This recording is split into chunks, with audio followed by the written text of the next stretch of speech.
Good day, everyone. Welcome to Perspectives in Focus. I'm your host, James Hicks from Hicks New Media. Today, we are focusing on, as we always do in Perspective in Focus, the people, industries, ideas, and technology that are making positive strides within society. Today's guest, Yvonne Heimann. She's family, so I'm not going to call her Yvonne. I'm going to call her Evie. Uh, Evie is a business efficiency consultant and mindset coach who has spent more than a decade helping her clients to organize, strengthen, and streamline their businesses. Along with the business efficiency focus, she is also a master NLP practitioner and coach. So she has the clinical, in-depth understanding of how the brain processes information. Today, we're going to talk about what it really means to be productive, what it really means to be efficient. And that doesn't necessarily always equate to being busy. Sit back, enjoy the session. Hopefully, this is very engaging. I'm looking forward to a lot of questions and answers. Other than that, let's get into it.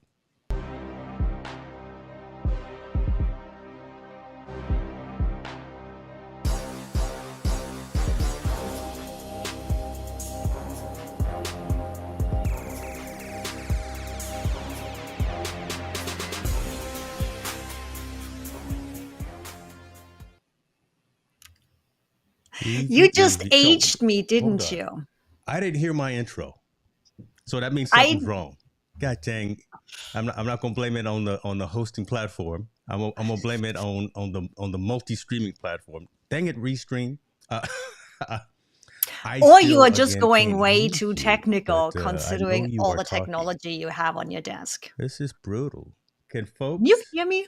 out there in these streets, can you hear Evie? And Can I you can't hear hear her. me? Okay, we'll figure this out. It's all good. I can read your You can't lips, hear. but I will also edit this out in Final Cut. So don't worry about it. I'm good at reading. How are you, my friend? I'm doing great. I'm not. I'm not. I'm disheveled, confused. It's only 2 o'clock, and what is it? It's Tuesday. Maybe it's just too I, early for me to be going live. I think that's what it is. I think it's actually Monday because with the Groundhog's Day. technology we both had, I'm pretty sure it's Monday. I don't think it's Tuesday. It's Groundhog's Day everywhere. Yep. Oh my gosh. Listen, first and foremost, though, I appreciate you for taking some time. I know you are incredibly active, incredibly busy, and that's your second, third cup of coffee today. I behaved myself. It's only the second, but it's a much needed second today. Much needed second. All right. I Much tell you what, needed second today. let's get focused. Let's get into it. I gave a little bit of an intro in terms of what it is that you do from a professional perspective, but for my community who may not be aware of who Yvonne Heimann is, could you give kind of that origin story of who, the what, and the why Yvonne Heimann is called Ask Evie? Oh my God. If we go way back, what a lot of people actually don't know or starting to get to know is I started out as an electrician back in the day. Never thought I would actually work in an office setting and go live on video. That was never really the plan, if there ever was a plan. But yeah, moving to the States in 2007, went back into hospitality. Used to do it for ages. It's an easy start back up again, no matter which country you are in. Video, you remember those days? I'm not Into dating. actual digital video, Don't date and I myself like that. got to experience live streaming when it wasn't digital live streaming to multiple. So like those TV vans that are going around and multi-switching literally with cables. That was quite interesting and fun. But yeah, with the need and being involved in my husband's business, I went down this path of social media, realized really fast I am not a social media manager. I'm fine with all the tools and systems and all the things behind it, but not coming up with content. Then moved into web design, and then ended up taking care of him for 2 years, putting everything pretty much on hold when he was going through cancer. And then when he passed away, I took stock. I'm like, what do we have? What do I like doing? What's happening in my business? And I realized really fast that people were coming to me for web design and they left with full on business coaching.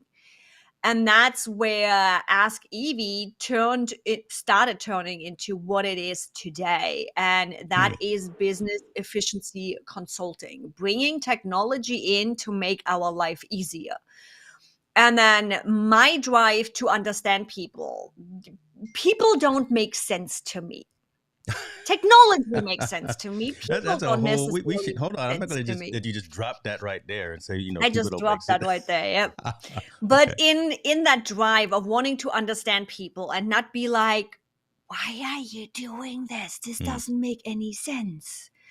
That's where my NLP training came in, where I initially did the practitioner training and then took it up a level to the master prac training, which then just opened up my mind to what drives people, how can we motivate people. And it's just started to also funnel into my business efficiency consulting, because tools are usually not the issue. When you're coming into a business and it's like, this is not working, we are not getting things done, it's usually not the project management tool. It's usually the people, Okay. which is Okay. not a bad thing. It just means we need to find out the data, what stands behind this, and how can we adjust accordingly. So instead of, and I'm jumping far ahead, instead of blaming inefficiency, instead of blaming productivity kills on the tool, on the platform, on the Trello, the Asana, the ClickUp, or the whatever, we got to turn the mirror probably on ourselves and make sure that we know what it is that we're trying to manage, be productive about, be more efficient. Okay, I like where you're going there, and I appreciate you going into that. For folks who may not understand or may not know, and I never want to assume, can you talk a little bit about what NLP is and just what that stands for? Because again, I hate to assume. No, I much appreciate it. I'm living it, so I often forget. It's starting to make more the rounds. So it's becoming more of a knowledge term, but I really, really appreciate you bringing that up, because it's not, quote, common knowledge yet. And let's be honest, we have how many abbreviation of how many things, That's and then true. they all mean That's different true. things. In my case, NLP stands for neuro linguistic programming, meaning how is our brain programmed and how can we tell by language how you process information. Wow, that has so much to do with not just on a professional level, on a personal level, just on an everyday engagement level with folks around us, right? If you understand first, not forget about the next person. If you understand how you work, how your brain Yeah. handles information, right? Are you a visual person? Are you more of a numbers and zeros and ones kind of person? But understanding your processing of information, that helps you be more effective, again, personal and professional, and then be more productive, efficient, and less busy. You see where I went there? Also learning. Come So on. it feeds into everything. Yeah. So we have visual, kinesthetic, auditory, and auditory digital.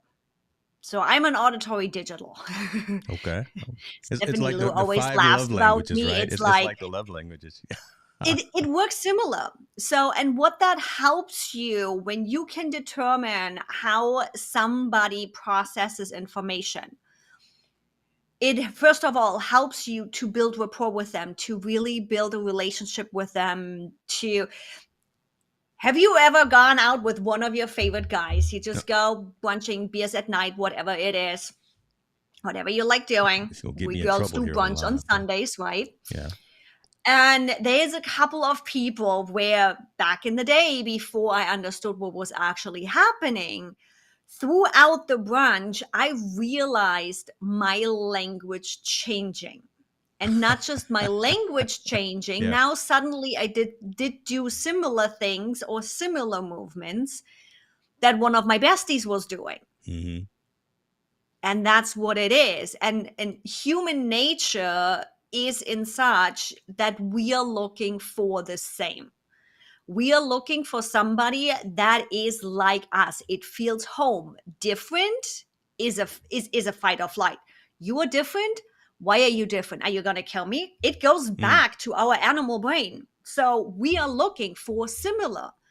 Now, if you educate yourself and you learn how to determine how people think and mirror that and build that rapport, they feel home. Now they're going to listen to you. They are not just going to listen to you, they're actually going to hear you too. How often have we been in a situation where it's like, I just said that. Yet you are listening to that person. I literally just said that 5 seconds ago. Well, welcome to the corporate world. Yeah, corporate IT world. That is exactly what it is. I say a lot. Right? Are you talking to or talking at people? Right. So and that's I think exactly what you're. I know it's exactly what you're talking about, and the comfort in assimilation. Right.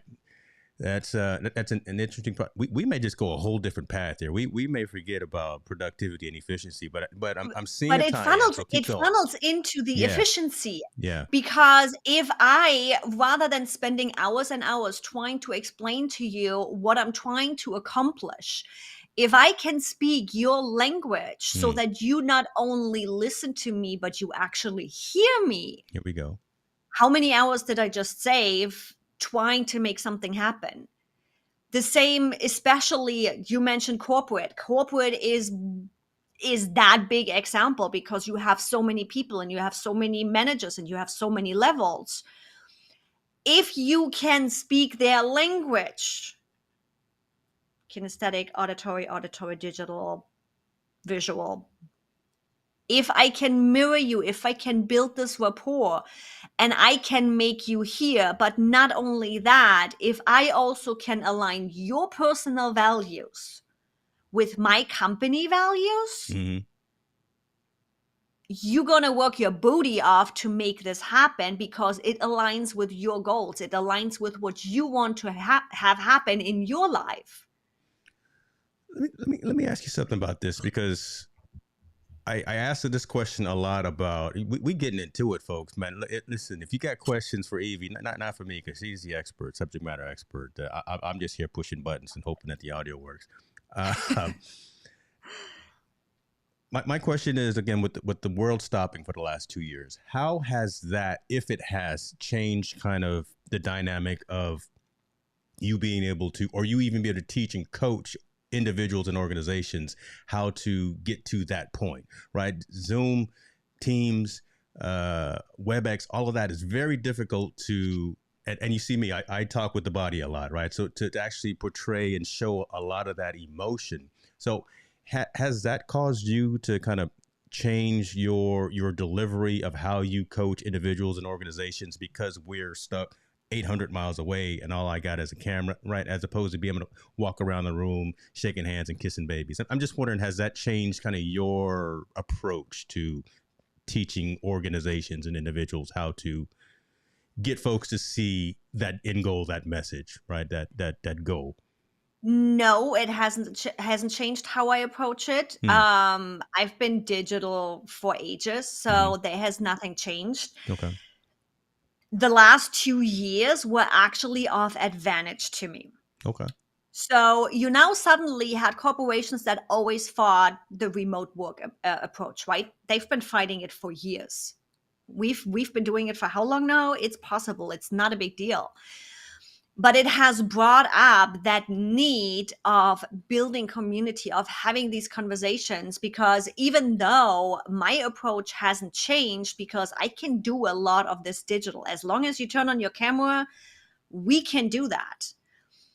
But it doesn't bring the same kind of energy that face-to-face does. So yes, me personally, I've been struggling to get that one-on-one energy. It is a different energy when you are with people in a room. But the last 2 years have shown us you don't have to be, I want to be, but you don't have to be while showing companies remote is possible, while showing company that we do need to pay closer attention to our people, to the human in that equation, that people will not put up with everything anymore. Yeah. I'm like, it's interesting you mention it, because you also know what's happening behind the scenes. Book deal number 1 is just signed, which is more of a how-to book, Say but that we one are more time. also... Hold on. Don't just, again, you glossing over these not gems, but these boulders you dropping. Say that You one mean more book time. deal number Put a little 1 is bass in your signed? voice. Yep. Book deal number 1 was signed yesterday, so I finally get to share that, which is ClickUp for Beginners. So we will be... Congratulations. Thank you. We will be talking about the implementation of a tool, but I am working on a secondary book, because when you look around right now, it's not tools. We have more than enough tools for everything. Yep. We have 5 different, 10, 20, 50 different tools to do the same job. Yet humans leaving the workforce en masses. Yeah. Why? Because nobody gave a crap. It is finally switching. When you look at the news, Airbnb. Yeah. Airbnb was just big in the news that are like, you can live wherever you want to, and we are not going to cut your pay. You want to go travel? Fine. As long as your job gets done, we don't care. Live your life now. And that was one of the big things for me. Why Ask Evie started is, after my husband passing away, it's like, life is too short to do the things you want to do tomorrow. Oh, love that. I let somebody else hold me back years after that, falling back into an old habit of, San Diego is too expensive. We can't make this happen. Guess what? I packed the U-Haul, and I did, because I don't know how old am I still gonna be here in 5 years? I love San Diego. This is home. I have never been happier, no matter the daily struggles. Yeah. You don't let it overtake you, and you keep it in perspective. I love that. Yeah. My goodness. So get other folks out of your own way. I mean, I'm going to say all of that. Okay. The human is finally starting to become the center of attention. And before COVID, it was just a means to an end. How many people believe in that hustle mentality of, I need to work 24/7 to get somewhere? Yes, there's seasons. Don't get me wrong. We all go through seasons. It's going to be seasons of growing something. It's going to be seasons of living something, slowing down, whatever it is. I do not believe in work-life balance. Talk to me about that, because no, and that's interesting. I keep throwing things at him. I gave HP 20 years of my life, and I still have a picture of the rules of the garage in my office right now. And one of the mantras of Hewlett Packard was, have an effective work-life balance. Now, it meant something different for everyone, and I took it to mean something different. But I'd be curious just to hear your definition of why you don't believe in that mantra. Because work-life balance has the touch of, here comes the workaholic out, of I have to take time off.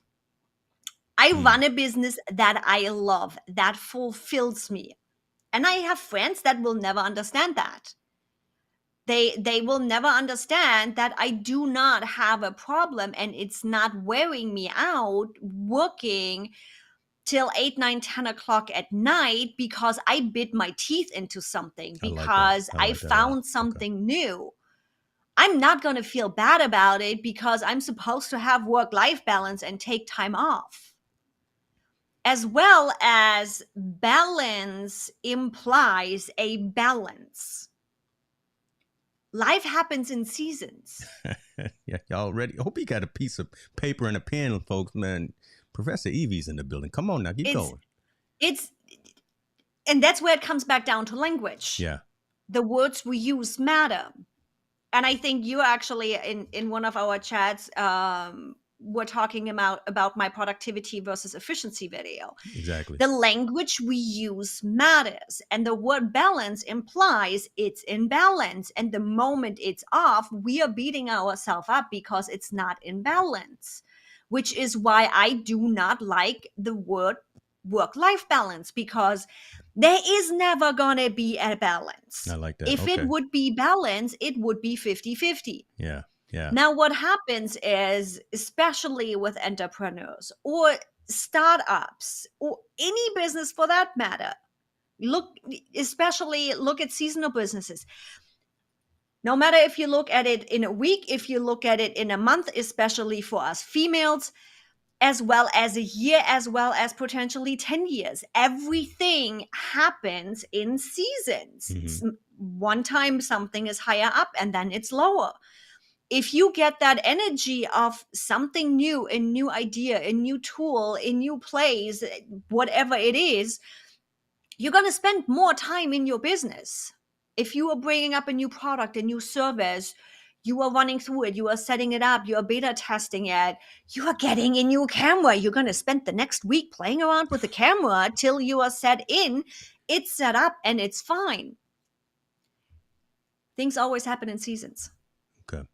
That's a really powerful definition of that. And mine falls in line with kind of what you were saying. Because honestly, if you like and you love what you do, why do you have to pause or stop and go do something else? I'm already enjoying, I'm taking care of myself. I'm taking care of my family. I got the lights on and there's some bread in the refrigerator. So things are good.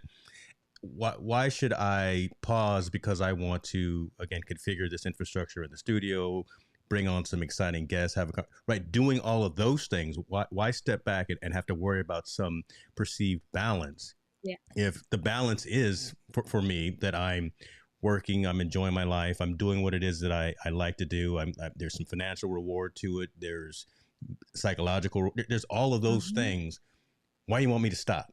Right. So again, if I like what it is that I do, don't take a perceived needed break, vacation, pause, pivot, whatever word that you want to interject right there. So I appreciate your definition of what work-life balance is. I'm gonna keep my poster on the wall though, because I like the poster. And it matters. Again, that's my perception of it. And I'm really into language. So I didn't grow up with English. And when I look at the differentiation between German language and English language, it's funny. And the translation is never right. Because you cannot translate one-to-one. Get it wrong?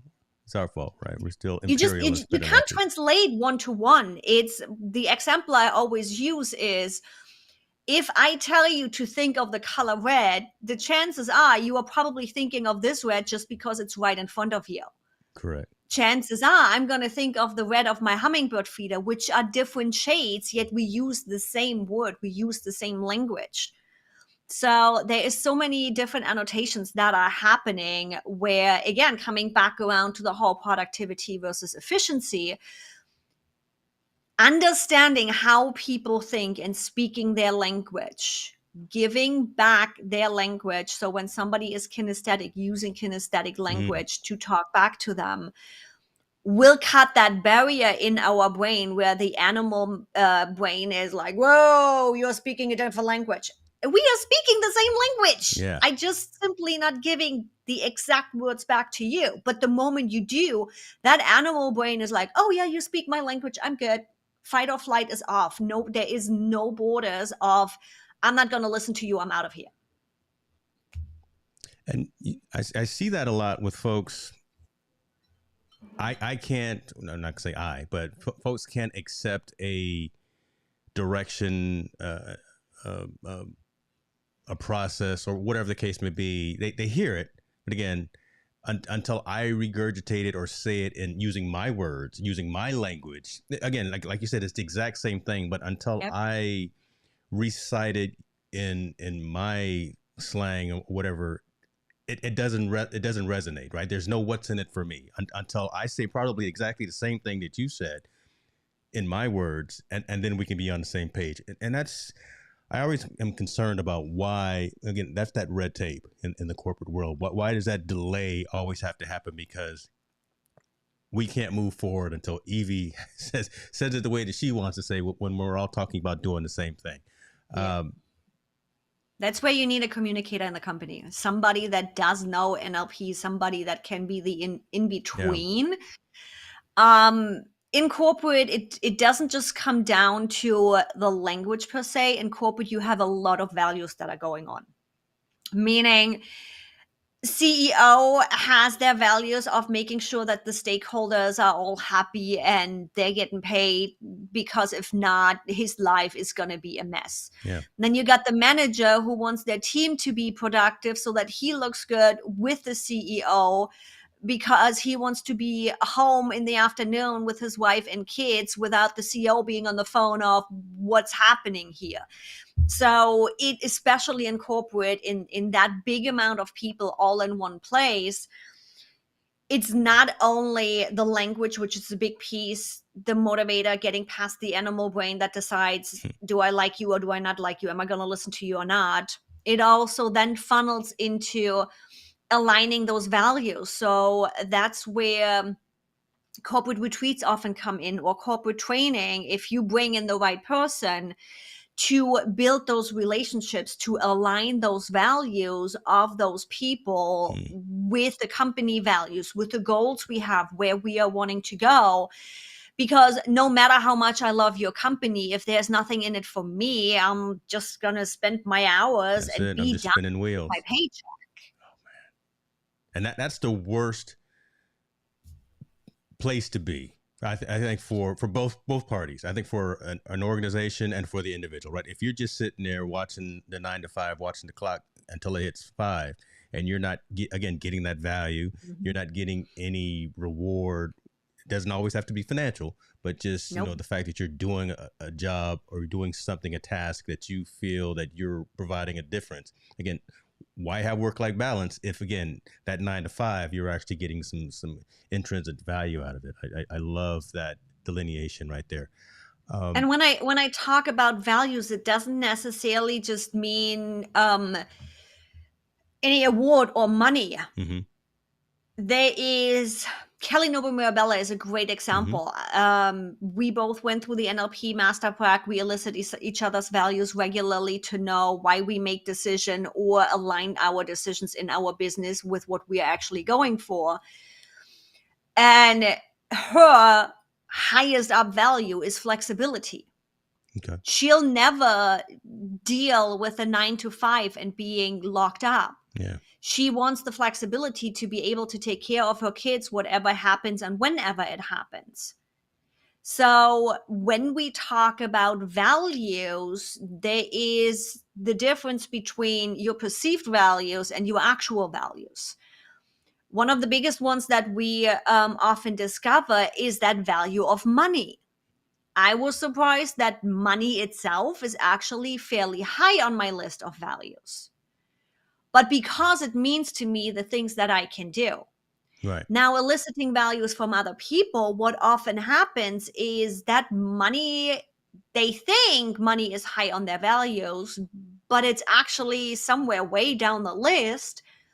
But the things that money can get them is higher up. Makes sense. Now, that's how you also can motivate yourself.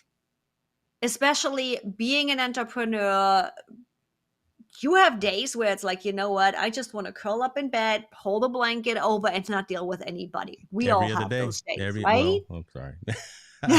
Every other day today was like that. I'm just gonna say. Yeah, it was.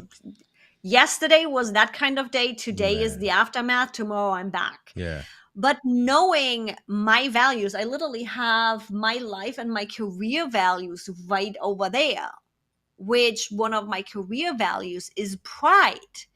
So if I just deliver something blah, rather than the best possible thing I can deliver, I am not feeding into my pride.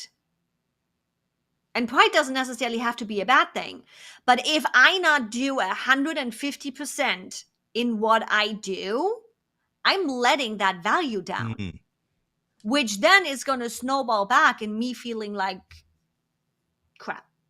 Go ahead, say what you want to say, girl. Look, it's been one of Shit. them days. Look, I didn't known you for too long. You say what you need.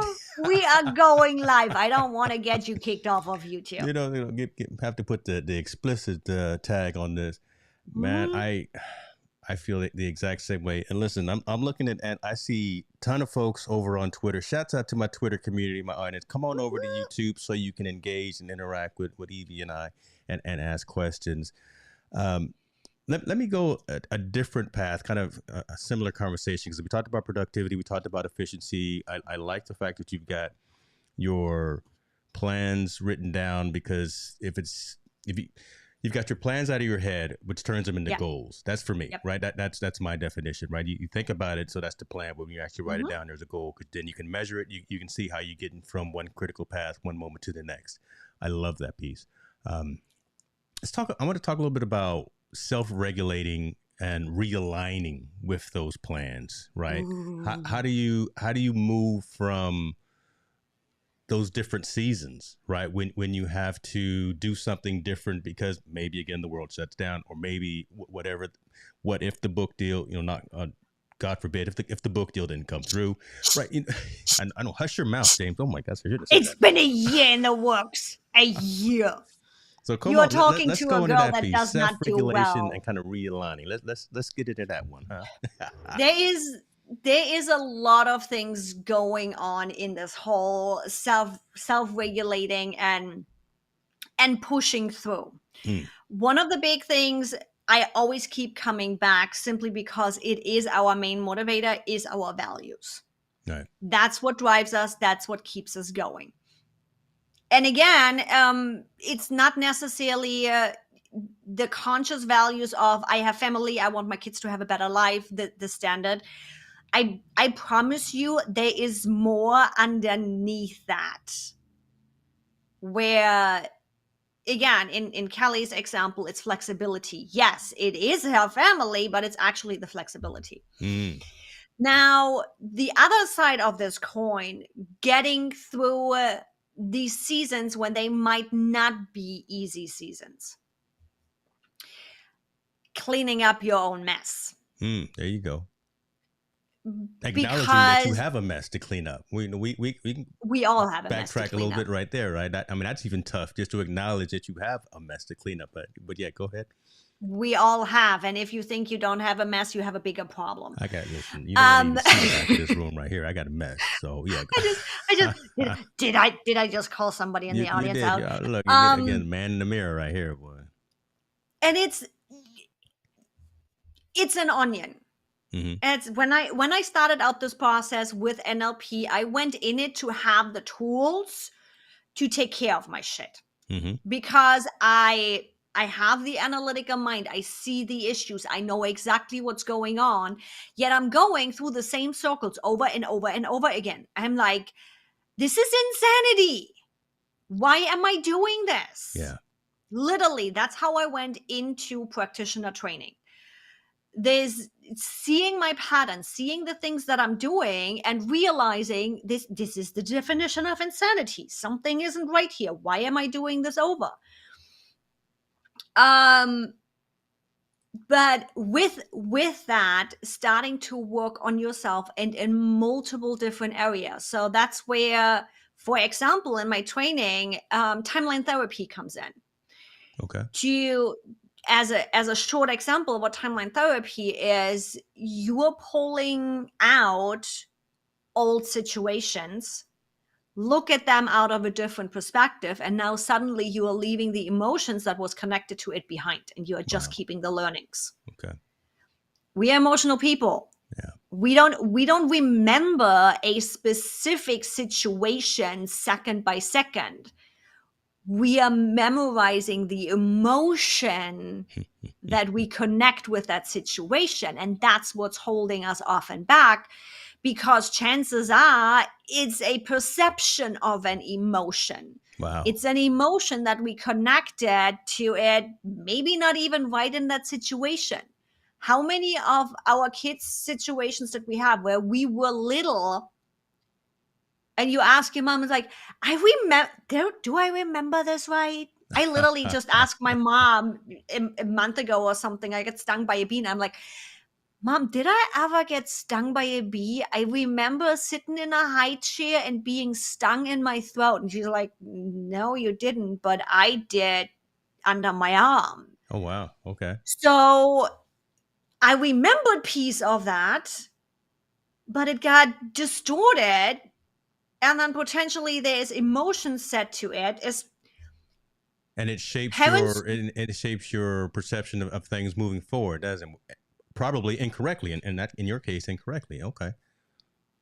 so they all funnel with each other, especially in those first 7 years of our upbringing, where we might not understand yet. They are new parents. Nobody is perfect. They do the best they do the best they can with the resources they have, which we might see differently. Mm-hmm. So now suddenly we are carrying around some old emotions of every female out there probably has daddy issues. Mm. A lot of us do. Okay. Seems to be coming with it. We want daddy to see us, but if daddy is busy doing things, now suddenly there is certain perceptions that we internalize, connect an emotion to it, because that's how we store information. We store information through emotions. And now we are making decisions based on this emotion that is not even true. Hold on. Pause this just for a second here. Let's let them. We store information through emotions, folks. Mm-hmm. Y'all listening to this, right? Victor, we appreciate you for coming in, man. Yeah, I don't have a mess. I just checked the closet, but that's an incredibly introspective, again, person in the mirror looking. And I hinted at this earlier. You have to be aware enough to know when you have an opportunity that needs to be fixed. I don't want to say a problem. I don't even want to say a challenge. I'll call it an opportunity to either correct or an opportunity to Be better. As we says, self-regulate, maybe even realign to be better. Yeah. I like that. I just wanted to pause on that piece right there and let that marinate just a little bit. So I apologize for interrupting, but you dropping them out here. Goodness, where's my pen at? I need to be taking. Here we go. Okay, there we go. Go Luckily, ahead you with have your the bad stuff. recordings. I'm gonna be on the But it's replay like, squad myself here listening to this. So, and there is storing information in emotions. Just think about it. I'm pretty sure you have at least one song that brings up a memory. I got it. I got a whole playlist. Listen, yeah, come on now. For me, it's also I've cried on smells. camera before. Don't make your boy. Okay. For me, it's also smells. I Oh. am. So every single guy out there, you smell good and walk by me, your chances I'm going to invite you to a coffee. But yeah, we are anchoring information. We are anchoring memories with these kind of things. So being able to go back to these anchors, receive the learnings that happen there, keep those learnings and let go of the emotion. Now suddenly you peeled off one layer of this onion. And being able to also look at it this way. Our whole life is perception. The same thing that happens to me can happen to you, and you look at it completely different than I do because you have a different history than I do. Okay. I agree with that. I completely agree with that. Yes. Do you like vanilla or chocolate? Both the same exact thing. I definitely like chocolate. I'm not a vanilla fan. Same thing. Hey. That's that NLP coming through, folks. If you're not listening, a little bit, just a little bit. You know, late at night, Victor, my dad, myself, and everyone watching, we're gonna be laying in bed saying, "Man, Evie was coming through this," and so many different levels. I think in terms of the conversation right now. So we may be talking at even at 35,000 foot level, but when you take it into perspective and when you boil it down to your individual situations, again, your insecurities, your perceived challenges, opportunities, struggles, whatever the case may be, and just some of the statements that you're saying and the way that you're saying, again, that Yeah. that clinical usage of language that you're doing, I think is really something that's powerful right now, because you're saying, and it sounds very commonsensical. Is that a word? Well, it sounds it We'll sounds make very it work. straightforward, but when you digest and think about what it is that you're talking about, and how and the stories that you're telling and the examples that you're presenting, it's one of those old Arsenio Hall things that make you go kind of situations right now. I just dated myself, but okay. And that I still cannot believe I'm turning 40 this year. I do not feel like 40. But that's where I know you watched the video. That's where my YouTube video came in with the whole productivity versus efficiency, and why I have such a when it comes to the word productivity. First of all, productivity in the sense of the word is checking things off the list. Yes, come on. And that doesn't mean it's going to move you forward. Especially when it comes to business, especially when it comes to life goals. I can be spending all Sunday checking off things off my list, like vacuuming and doing laundry and doing all the things. Does that put value into my house? No. Does that grow my business? No. Is it well spent time? Maybe. True. That's how I clear my head. Cleaning my place is cleaning my head and getting my head ready for the next week. Cool. Means we have accomplished what we want to accomplish. But productivity also is a procrastination mechanism to stay away from something you should be doing, or that might actually impact your business in a way that freaks you out. Productivity is a procrastination method. Can be. But often is, yes. Because we feel like we are getting something done. We are stroking the ego come on. of check off. Mm-hmm. Have we actually had any impact? So the to-do list, the rocket books, the any do's, I can name them all, right? Just saying you got your list accomplished for the day. And I'm the one that posted a list this morning on my Instagram pretty much, story, every day you post a great list too, and I look at it, I'm gonna steal that too. I like that whole little vibe. I just need to get a cool picture of myself. But does that really move? Is that moving the needle, or again, as you kind of alluded to, does that just stroke the ego? Does that just say I moved the dirt underneath the rug? It's still there, right? And how many people? It's wow. Life story here on my business. Most people that come to me are in scaling phase. They have taken care of their business for the first 2-3 years, got it off the ground. They have a small team now. They are fully booked. All the clients are there, and they are like, oh my God, Evie, I'm working 24/7. I can't even think. And I'm like, let's go look at your to-do list. How do you even decide what are you going to work on? Do you have your standard operating procedures? Are you outsourcing your work, or are you still doing your everyday posting reactive on Facebook yourself? It is the same pain point every single time. When companies are struggling in this scaling process, don't get me wrong, we've seen it with ClickUp after raising $40 billion and scaling. That is a pain point. Mm-hmm. Mm-hmm. Because now suddenly they quadrupled. I don't even know how much bigger they got. They got from 50 people to, I don't even know, I think 500 or something like that. That will happen, especially in the startup when you have fast growth. The only way to be able to handle that is prioritize, be efficient, and get the shit out of your head, and for the CEO to step back and bring people in that are better at this. There we go. And every time somebody calls me and is like, oh my God, I need to get ClickUp implemented. And I'm like, where are your workflows? Right here? I'm like, that's the first problem. Yeah. ClickUp is not going to save your ass. We are not there yet. I would love to just put thingy on your head a la metaverse and just pull that information out of you. I can't. Yeah. If you don't know it, how am I supposed to know it? And how am I supposed to tie it into a software application, right? To run your business when you don't know your business, your operating procedures. You don't have them written down. They're just, again, tribal knowledge inside your head. Come on. Okay. And you can't optimize anything. Was just talking to my bookkeeper.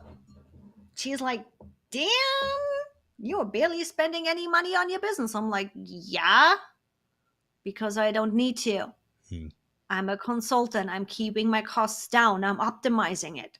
I can do that because I'm paying attention to my numbers. Paying attention to our numbers. God. How do you pay attention to your workflows and how things are getting done if they are in your head? How often?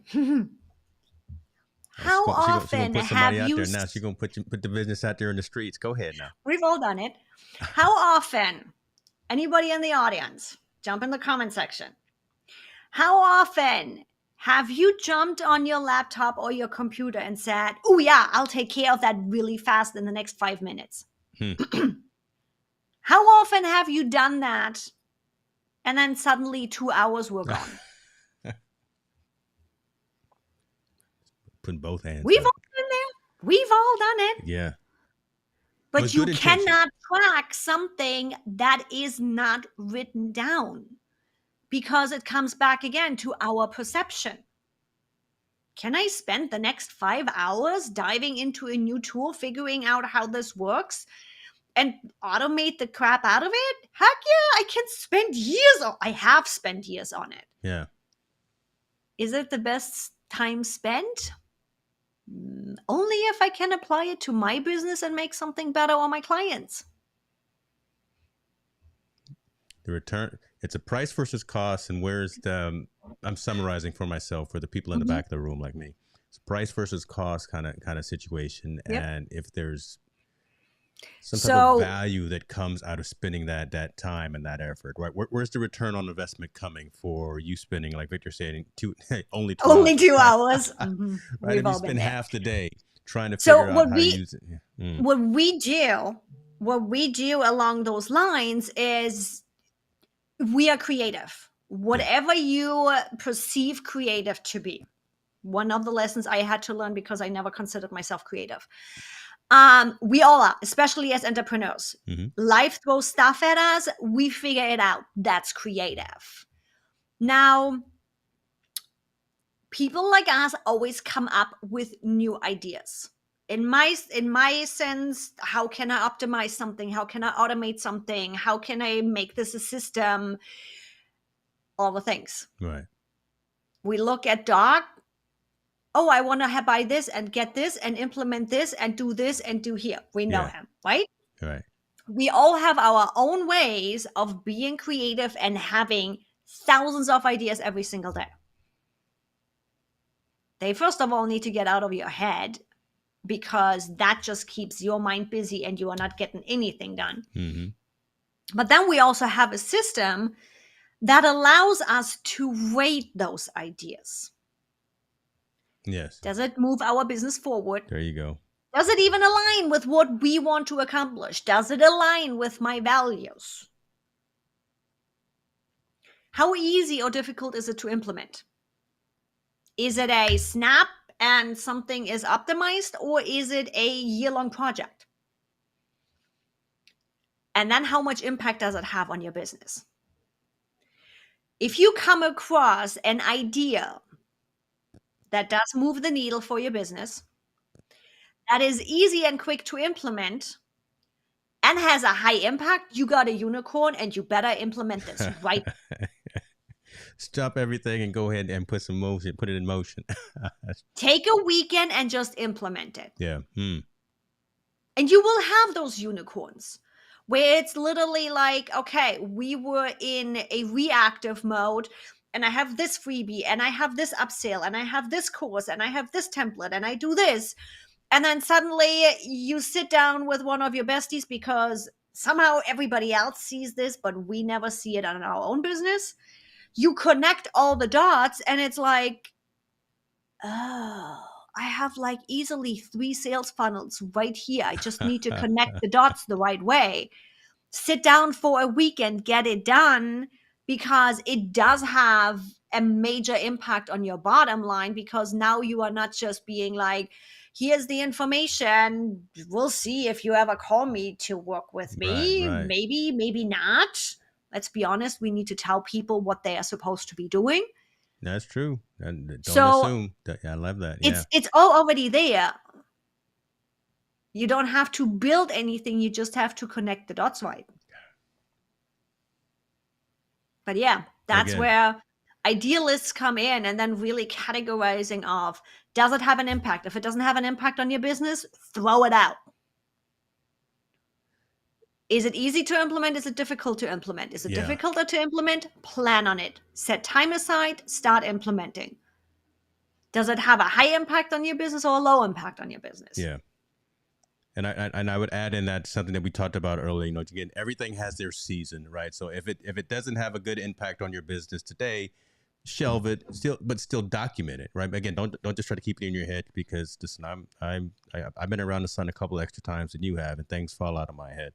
If I don't write them down, I'll forget. But again, if you can't get that value, that intrinsic value, personally or professionally, out of something that you're looking to spend, like Victor said, not just 2 hours, maybe 4 hours, maybe the entire day on, why, right? Why spend your time? Why be busy being busy? Ooh. Because it feeds the ego. Come on now. Golly. It feeds the ego. Why be busy being busy? Especially looking at the wrong data points. Bringing up one of my latest lessons. YouTube is a perfect metaphor for this. Everybody is going for subscriber count. Everybody is going for view hours. Bullshit. Mm-hmm. It's the wrong numbers to look at. The subscriber count feeds our ego. Don't get me wrong. That's true. Being able to step out there and be like, you saying that. Yeah, go ahead. 5K, 10K, 20K, heck yeah. Yeah, whatever. And YouTube doesn't make it that easy. I'm an ego person here. Who doesn't want to have 10K subscribers on YouTube, right? Yeah. And it's difficult for me to put that ego aside, because I'm going for the people, which means even if my views potentially are down, even if my subscriber count is not necessarily where I want it to be, the impact I'm making is the impact in the video. So average view duration is the number you need to look at. How long do people stick around? Do they stick around for 20% of your video, or do they stick around 40% of your video? Do they stick around 60? Do they stick till the end? It's an average, so you're never going to get 100%. Yeah. But that's the number that matters, yet YouTube is making it really difficult for us. Now, cross-mapping that to your business, it doesn't matter how much revenue you are making. I'm a 6-figure business. I could go out there and market, go make how to build a 6-figure business. Who the hell cares? If you are spending those 6 figures to make this 6-figure business happening, you are living out on the street. You're not living in Dago like you. That's true. Come on now. So really, and I am an ego-driven person. I like to be told the impact that I'm making on people. I want to make a change. I want to impact people's life. I want to leave a legacy. I don't have kids. I don't plan on having kids. This is my way of leaving a legacy. So yes, I like my ego stroke. Don't get me wrong. I like getting testimonials from my hosts, from my clients, being told the impact that I have on people. But I also need to keep that ego in check and make sure I'm paying attention to the things that really matter, and not just go after numbers that, in the end, don't matter shit. Don't mean a thing. But I'm listen, I'm gonna give you these flowers right here, though. I'm gonna give you. Hold on, you fed right into this. Folks, go to clickup.com. Go into the consultant, and ladies and gentlemen. Can't Ooh, miss that orange jacket. right, man, right there. There she go, right there. Multilingual, available all times of the day and night, whenever you need. But make sure you set up an appointment. Contact Yvonne right here for business efficiency consulting and team training. Oh yeah. To design human-centered project management systems using ClickUp that seamlessly integrate with existing tech stacks. Good Lord, come on now.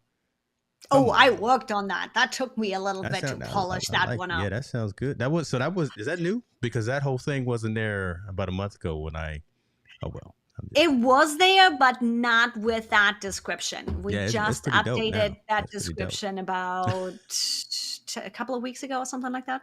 Yeah, that's pretty dope.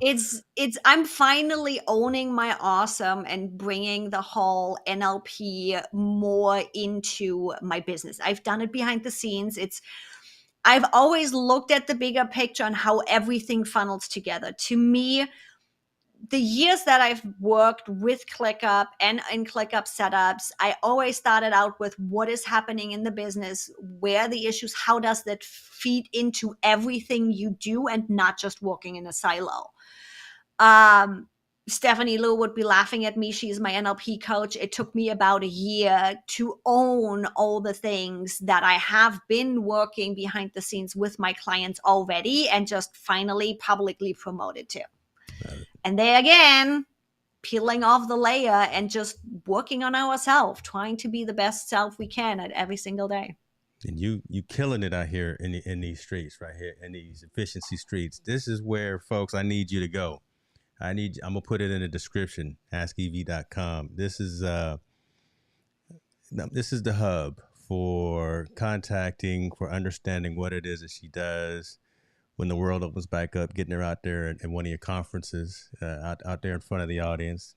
Dynamic speaker. But let's close with this, because I wanted to ask about the relationship with ClickUp, and then we talked about that. I wanted to talk about the self-regulation and the realignment. That was an amazing piece of discussion right there. But I know the book deal is here now, but what's next, right? Again, what's this next season of Yvonne Heimann coming in terms of pushing the message, helping not just businesses, but I want to talk about what's this next season for helping individuals understand their worth, understand they're awesome, understand that there's a difference between being busy, being efficient, and being productive. What do you got coming up on the pike next?